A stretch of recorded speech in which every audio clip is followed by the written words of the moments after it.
Hello everyone, welcome to In 5 Minutes. In this video clip, we will discuss one more example on Star Delta Transformation. The question is, find an equivalent resistance between the two terminals A and B. If you look at the network which is given to us this time, you cannot find any two resistors in series or parallel. And hence, we understand that we have to go for Star Delta Transformation. Whenever such is the case, you have to identify stars and deltas in the network and try to convert it. And before you go for that, you have to quickly figure out couple of steps after transformation and make sure that transformation will definitely help you to simplify the circuit further. So in this particular case, if you pay a close attention to the network given, we can see one star network available in the form of three resistors, which are 3 ohm, 9 ohm and 6 ohm. This is a star network simply because you can see there is a common node in between here, and the three ends of the three terminals are these three particular points.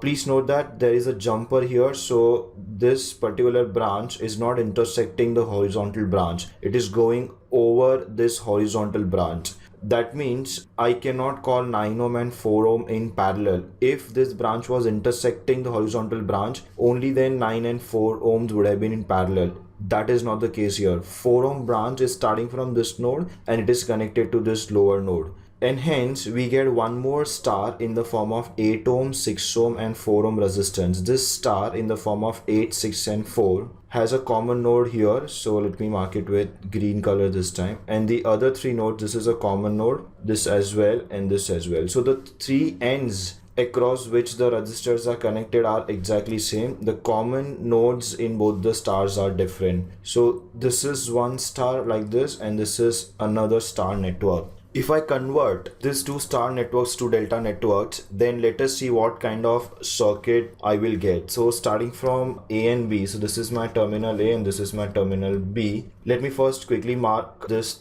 three ends for the first star network. So one end is somewhere here, one end is right here, and one end is this bottom complete line. So whatever star we have in between, we will replace it with delta. So when I replace it with delta, one resistance will be between these two nodes, one will be between these two nodes, and third will be between these two nodes. This is one resistance, this is one resistance, and this is one resistance. This will be delta network for, let's say, the first star network that we have. For the second star network, we will have resistors between exactly the same nodes, because there will be one resistor between this node and this node, one between this node and this node, and third resistor will be this node and this node. Because the endpoints of three resistors in both the star networks were exactly same, the delta networks will be connected across the same three nodes. So one resistor will be here, one will be here, and one will be here. And finally, my node B will be obviously extending up to this particular point.